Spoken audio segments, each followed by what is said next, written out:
আকাশটা সকাল থেকেই মেঘলা হয়েছিল। সারা দিন ধরে নাসিরের বাড়ির দুধেলা গাইগরুটা এক অজানা রোগে অনেক ভোগবার পর সন্ধ্যা হতেই মারা গেল। নাসির কিছুতেই সেই কষ্ট সহ্য করতে পারছিল না।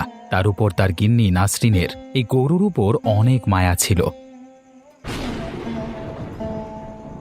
ভ্যানে করে নাসির গরুর মৃতদেহটা নিয়ে তালতলার ভাগাড়ের কাছে চলে এলো।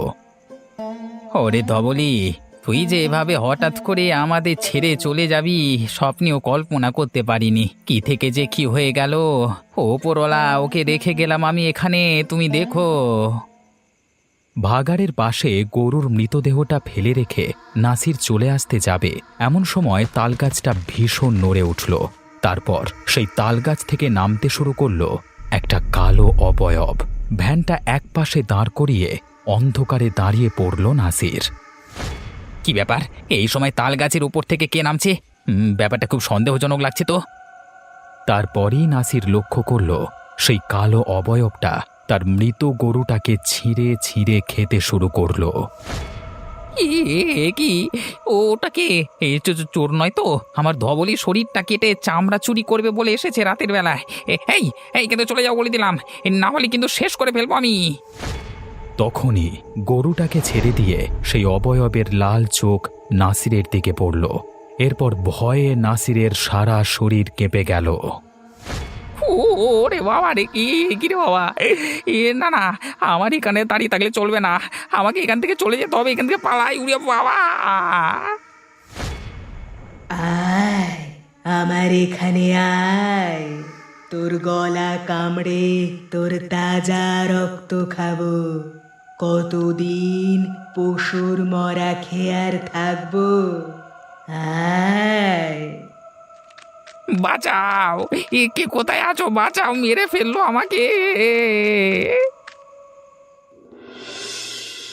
ভ্যান ফেলে রেখে দৌড়াতে দৌড়াতে এসে নাসির ঘরের মধ্যে প্রবেশ করল।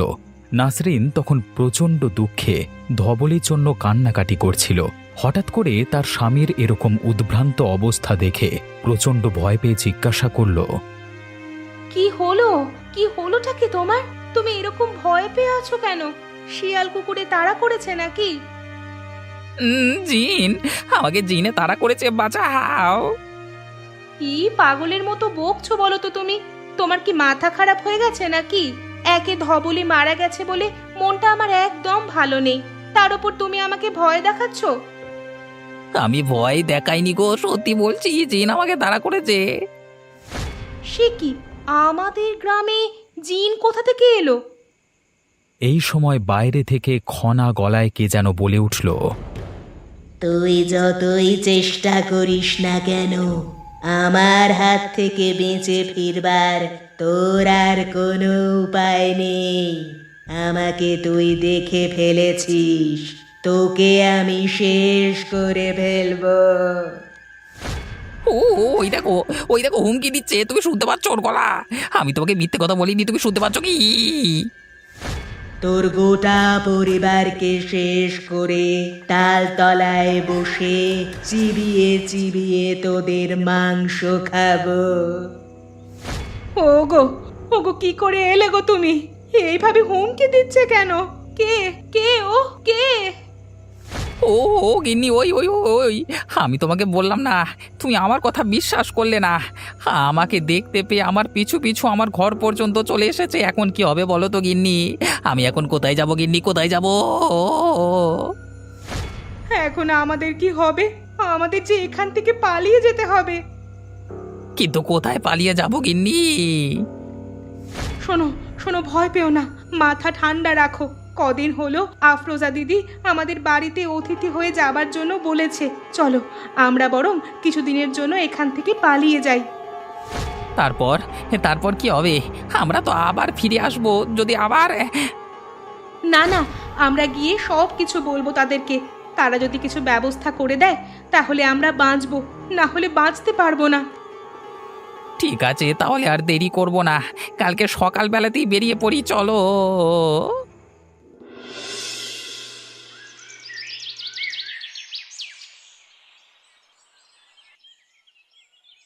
প্রতিদিনের মতো আলামিন একবার করে ভোরবেলায় আব্দুলের বাড়িতে আসে তার কাছে কিছু শিক্ষা নেওয়ার জন্য।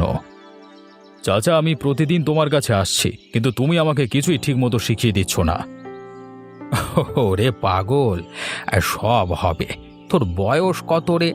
জিন ভূত নিয়ে কারবার করতে অনেক বুকের জোর লাগে, অনেক সাহস লাগে। আমার কি সাহস নেই নাকি? কোথায় যেতে হবে তুমি শুধু বলো না, আমি রাতের বেলায় কবরস্থান থেকে একা ঘুরে আসতে পারবো। ওরে পাগল, খারাপ জিন তুই চোখে দেখিসনি। ওরা কোনো সুযোগ দেয় না, যে কোনো সময় তোর ক্ষতি করতে পারবে। তাহলে তুমি আমাকে দেখাও না কেন? আমি তো তোমার সাথে যেতে চেয়েছিলাম। ওই যখন মুখুর্জে বাড়িতে তুমি জিন তাড়াতে গেলে, তখন তো আমি সাথে যেতে চেয়েছিলাম, তুমি তো আমাকে নিয়ে গেলে না। ওই জিন বড় ভয়ানক ছিল, তোকে যদি সাথে করে নিয়ে যেতাম তাহলে হয়তো তোর ক্ষতি হয়ে যেত, আর তোর ক্ষতি হলে তোর স্ত্রীর কাছে মুখ দেখাতাম কিভাবে? তবুও তুমি আমাকে শিখিয়ে দেবে না, তাই তো? সময় হোক রে খ্যাপা, আমি সময় হলে ঠিক তোকে সব শিখিয়ে দেব, তুই কোনো চিন্তা করিস না। তাহলে আর কি, আমি মাঠে যাই, ওদিকে আবার গিন্নি অপেক্ষা করবে, বাজার করে বাড়ি ফিরতে হবে। সময় করে যেও আমাদের বাড়ি। হ্যাঁ রে ভাই, নিশ্চয়ই যাব। সারাদিন এই বন্ধ ঘরের মধ্যে থাকতে ভালো লাগে। কেমন আছো দিদি? তোমার নেমন্তন্ন রক্ষা করতে চলে এলাম। আরে এসো এসো বোন, আমি তো ভাবতেই পারিনি তুমি এই সময় আসবে। তা দাদা কেমন আছো? আর কেমন আছি, খুব বিপদে পড়ে গেছি, তাই জন্য ঘরে থাকতে পারছি না, পালিয়ে এলাম এক প্রকার। সত্যি কথা বলতে কি। পালিয়ে এলেন মানে? কি ব্যাপার, কি হয়েছে? আর কি বলবো দিদি, কোথা থেকে যে বিপদ নেমে আসে কিচ্ছু বোঝা যায় না। আচ্ছা আচ্ছা, তোমরা ভেতরে এসো, আগে কিছু মুখে দাও, তারপর তোমাদের কথা শুনছি। এগুলো খেয়ে নিন দাদা, অনেক দূর থেকে এসেছেন। খাওয়া দাওয়া সব জলে চলে গেছে, কালকে সারা রাত আমরা দুজন না খেয়ে থেকেছি। আমাদের যে কি অবস্থা হচ্ছে আমরাই জানি। কি ব্যাপার বলো তো, আমাকে একটু খুলে বলবে? আমাদের বাড়িতে জিনের উপদ্রব শুরু হয়েছে, রাতের বেলায় বাস করতে দিচ্ছে না একদম। বলো কি, জিন? সে কি কথা? তাহলে আর বলছি কি, কালকে রাতে আমাদের এসে হুমকি দিয়ে গেছে যে আমাদের ঘরে থাকতে দেবে না, সুযোগ পেলেই মেরে ফেলবে। তাই জন্যই আমরা পালিয়ে আসতে বাধ্য হলাম। ঠিকই করেছো, তোমার দাদা জমি থেকে ফিরুক, নিশ্চয়ই একটা সমাধান করবে। আমার বিশ্বাস তোমাদের কোনো ক্ষতি হবে না। ওই জন্যই তো এসেছি। দেখো, সারা জীবন তো আর তোমাদের ঘরে থাকতে পারি না, আজকে না হয় কালকে আমাদের বাড়িতে যেতেই হবে। তখন যদি আবার এই সমস্যার সম্মুখীন হই তাহলে তার দাদা আসবে কখন? এই কতক্ষণ আগে গেছে, দেখা যাক কখন আসে।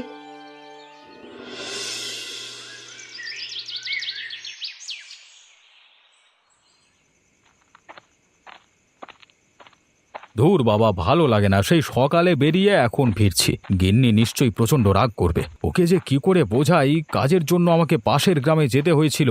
যা হোক, যা হবে হবে, এখন বাড়ি যাই, বাড়ি যাই।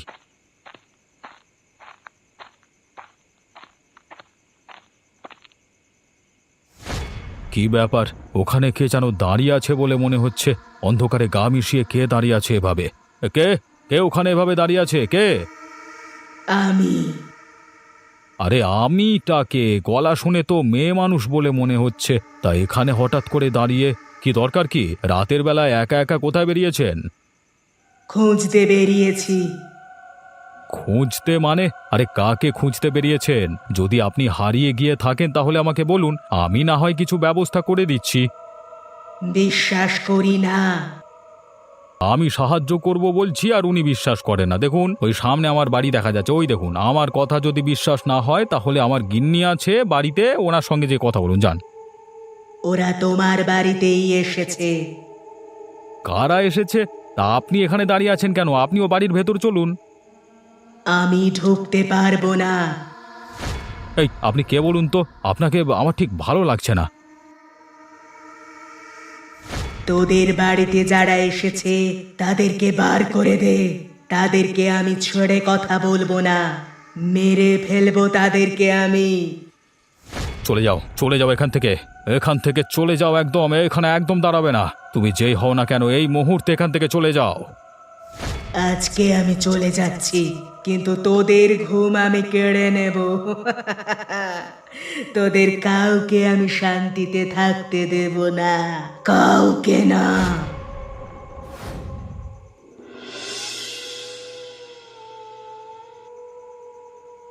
তোরা কখন এলি রে নাসির? এখানে কিছু ঘটেছে কি?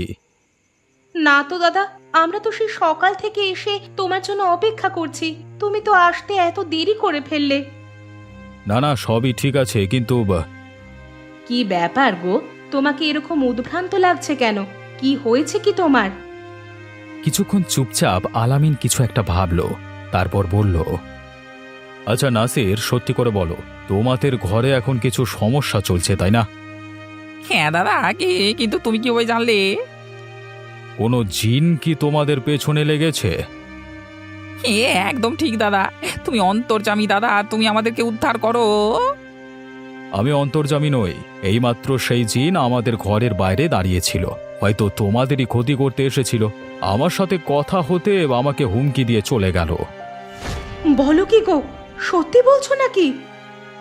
হ্যাঁ, আমি সত্যি কথাই বলছি। আমার সাথে এইমাত্র কথা বলি উধাও হয়ে গেল। মনে হচ্ছে কোনো কারণে ওই জিন নাসির এবং তার পরিবারের উপর প্রচণ্ড রেগে আছে। দাদা, দাদা আমাদেরকে বাঁচান, আমরা ওই কারণেই ঘর থেকে পালিয়ে এসেছি। ব্যাপারটা কি হয়েছিল আমাকে একটু খুলে বলো তো। আমার সেই দুধেলা গাইটার কথা মনে আছে, সেটা আগের দিন মারা গেছে।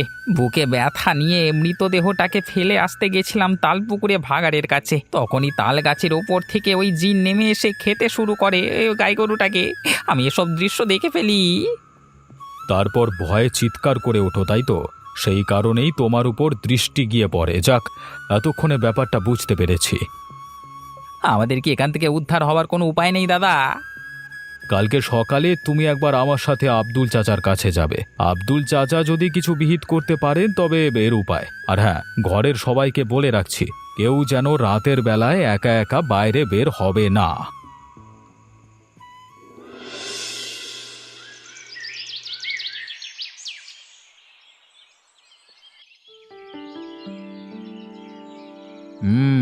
গন্ধটা আমি কালকে রাতেই পেয়েছিলাম।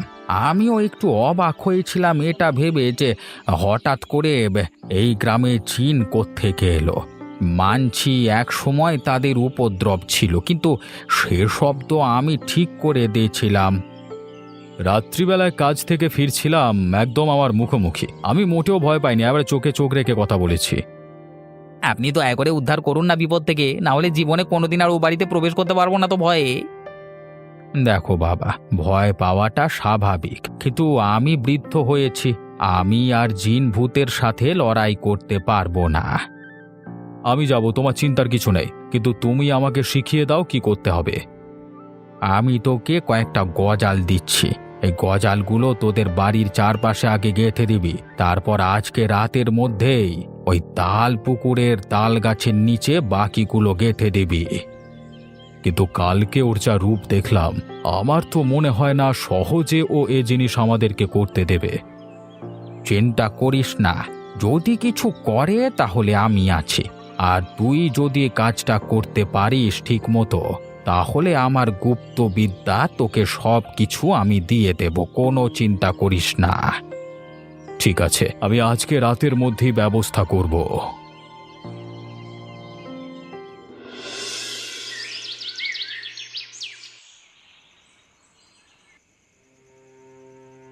তোমরা দুজনে মিলে কি করছো বলো তো?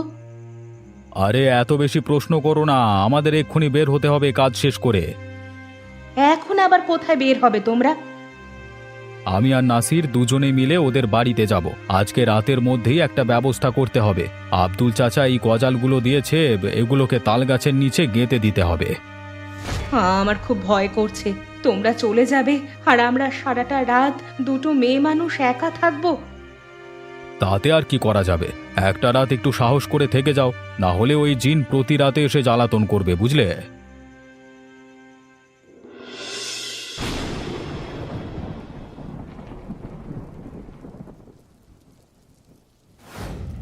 কিরে আব্দুল, হঠাৎ করে আমাকে স্মরণ করছিস কেন? আমার কথা খুব মনে পড়ছে নাকি? আমি ঠিক ধরেছিলাম তুই সেই জিন যাকে আমি আজ থেকে 20 বছর আগে গ্রাম থেকে তাড়িয়ে দিয়েছিলাম। হ্যাঁ, তাহলে আমাকে চিনতে পেরেছিস? তুই ওই সরল মানুষগুলোকে জ্বালাতন করছিস কেন? তোকে একবার এখান থেকে তাড়িয়েছিলাম, আবারও কি ওখান থেকে তাড়ানোর জন্য কি পেয়েছিস? আমাকে তাড়িয়ে আজ পর্যন্ত তুই কি পেয়েছিস? মানুষের কাছে লাঞ্ছনা, এক ঘরে হয়ে গেছিস। এখন তোর খবর নিতে কেউ আসে না। দুদিন বাদে মরে পড়ে থাকলেও কেউ দেখতে আসবে না। তুই কি বলতে চাইছিস? আমি কি ভুল কিছু বলেছি নাকি? একবার ভেবে দেখ, আর কদিনই বা বাঁচবি তুই? এখন তোর কি মনে হয় না গ্রামের যাদেরকে তুই বাঁচালি তাদেরকে এখন শেষ করে দিতে? না না, আমার মনে কোনো দিন এই চিন্তা আসেনি। আমি মানুষের ক্ষতি করতে পারবো না। তাহলে আমাকে কি জন্য ডেকেছিস? তুই ওই সরল মানুষগুলোর ক্ষতি করবি না, তোকে বারণ করে দিলাম। আমি তোর বারণ কেন শুনবো? তুই একবার এই গ্রাম থেকে আমাকে তাড়িয়ে দিয়েছিলিস, সেই কষ্ট এখনো আমি চেপে রেখেছি। তোর গায়ে এমন ক্ষমতা এখন নেই যে আমার সঙ্গে লড়াই করতে পারবি। আমার মনে হলে আমি এক্ষুনি তোকে মেরে ফেলে এখান থেকে চলে যাব। কেউ আমাকে আটকাতে পারবে না। তুই আমাকে ভয় দেখাচ্ছিস? তোর চোখ খোলার চেষ্টা করছি। মানুষকে মারার আনন্দ যে কত সেটা তোকে বলে বোঝাতে পারবো না।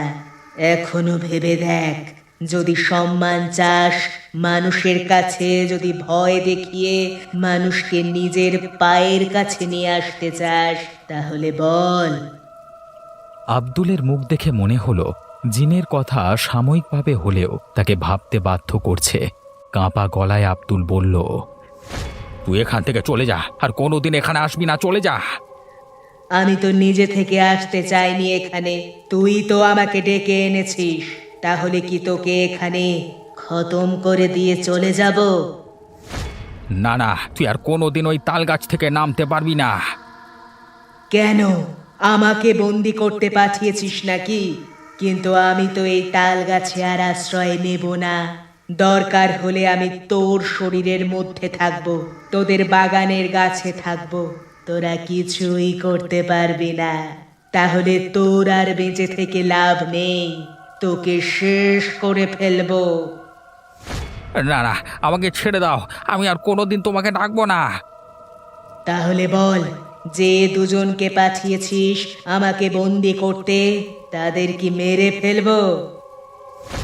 তাদের কোনো ক্ষতি করবার আগে এরপর সাথে সাথে জিন এগিয়ে গিয়ে আব্দুলের ঘাড় মটকে দিল। আব্দুল তৎক্ষণাৎ মারা গেল।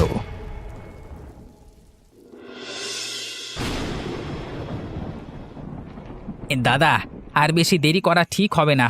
চলো আমরা তাড়াতাড়ি আমাদের কাজ সেরে ফেলি। নাসির, এসব কাজ এত সোজা নয়। আমাদের খুব সাবধানে পা ফেলে যেতে হবে। নিশ্চয়ই আমাদের জন্য অনেক বিপদ অপেক্ষা করবে। তারা দুজন পরামর্শ করে বের হতে যাবে এমন সময় একটা কালো বিড়াল কোত্থেকে এসে তাদের রাস্তা কেটে দিয়ে চলে গেল। এই যা, দেখলে কালো বিড়ালটা কোত্থেকে এসে রাস্তাটা কেটে দিল? অনেকক্ষণ থেকেই ব্যাটা কান্নাকাটি করছিল, আমার কানে অনেকক্ষণ এসেছে। শোনো, এরাও কিন্তু সংকেত দিতে চায় আমাদেরকে সাবধান হতে। আমরা যদি তাতেও সাবধান না হই তাহলে কিন্তু আমাদের বিপদ। কিন্তু দাদা, এখন কি করব? বেশি রাত করলে আবার অসুবিধে। এদিকে আবহাওয়াও ভালো নয়, মনে হচ্ছে ঝড় বৃষ্টি আসবে।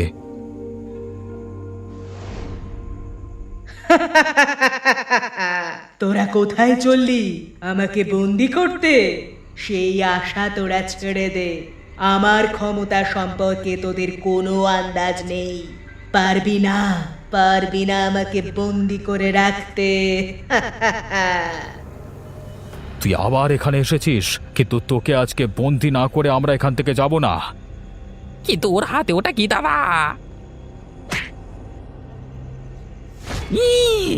কি দাদা, এটা তো যে তোদেরকে আমাকে বন্দি করবার নিদান দিয়েছিল তার ঘরে ঢুকে তার মাথা কেটে নিয়ে চলে এসেছি।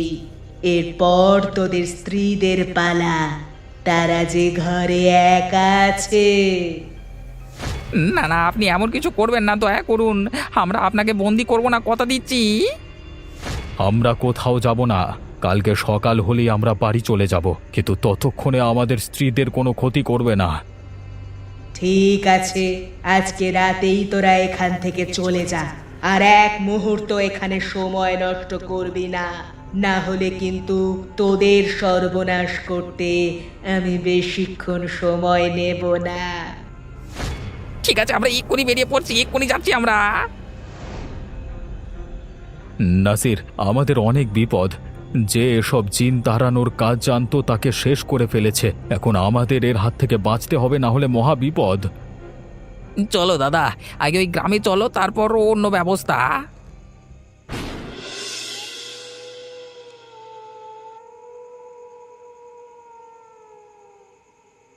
কাটা মুন্ডু নিয়ে আমাদের সামনে ফেলেছিল, আমরা সেই দেখে ভয় পালিয়ে এসেছি। তোমাদের ক্ষতি করবে বলেছিল। তাহলে এবার উপায়?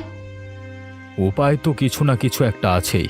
আমি ওই জিনকে ছেড়ে কথা বলবো না, তবে আমার মন একটা কথা বলছে। কি কথা দাদা? তুই যা ভাবছিস সেটাই ঠিক আলামিন। আব্দুলকে এই অবস্থায় সেখানে দেখে সকলে চমকে উঠল। চাচা, ওই জিন নিশ্চয়ই তোমাকে আগে থেকে চিনতো, তাই না? এই জন্যই তোমার ক্ষতি করে গেছে। হ্যাঁ হ্যাঁ, আজকে থেকে 20 বছর আগে এই গ্রাম থেকে ওকে তাড়িয়েছিলাম। ও প্রথমে এসে আমার মাথা নষ্ট করবার চেষ্টা করেছিল। ওর কথায় যদি সম্মতি জানাতাম তাহলে আজকে তোরা হয়তো বেঁচে থাকতিস না। কিন্তু এখন আমরা কি করব? তুমি কিছু বলে দাও। আমি এতদিনে বুঝে গেছি তোর বুকে সাহস আছে। ওই জিনের মুখোমুখি হতে আরো শক্ত হতে হবে। তোরা ভালোই করেছিস ফিরে চলে এসেছিস, কারণ সে আবার এই গ্রামে ফিরে এসেছে। আমি এটাই আন্দাজ করেছিলাম। তাহলে এখন কি করতে হবে আমাদেরকে? আজকে রাতেই আমার ঘরে আগুন ধরিয়ে দে। আমার ঘরই ওর বাসা, না হলে ওকে কোনো মতেই আটকাতে পারবি না। কিন্তু ও যদি আবার আক্রমণ করতে আসে আমাদেরকে, তখন কি হবে? তোদের কোনো চিন্তা নেই, আমি তো আছি। আমি স্বেচ্ছায় মৃত্যুবরণ করেছি তোদেরকে উদ্ধার করব বলে। আর দেরি করিস না, এক্ষুনি বেরিয়ে যা। শোনো শোনো, তোমরা শোনো, যতই কষ্ট হোক আজকের রাতটা তোমরা একাই থাকবে। আমরা বের হলাম, আজকে ওকে শেষ করতে হবে।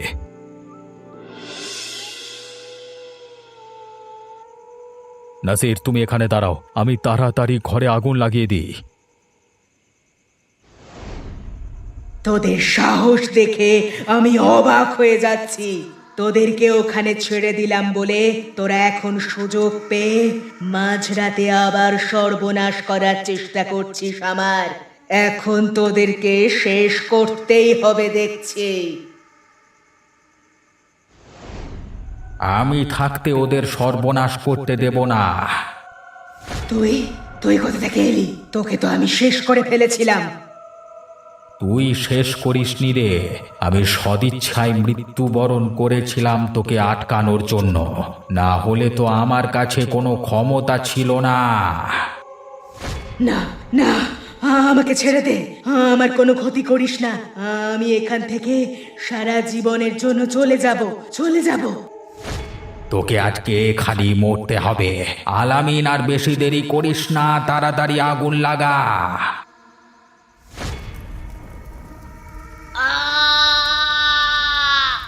আমি চলে যাচ্ছি, আমাকে ছেড়ে দে। আমি চলে যাব এখান থেকে। তোকে সুযোগ দিলে তুই আবার মানুষের ক্ষতি করবি, তোকে আর সুযোগ দেওয়া যায় না। ব্যাস, আমার কাজ শেষ। এবার আমাকে এখান থেকে ফিরে যেতে হবে। তোরাও সাবধানে বাড়ি চলে যা। আর আলামিন, যদি তোর কিছু শেখবার ইচ্ছে হয় মাঝে মাঝে আমাকে স্মরণ করবি। আমি তোর স্বপ্নে এসে তোকে অনেক কিছু শিখিয়ে দিয়ে যাব।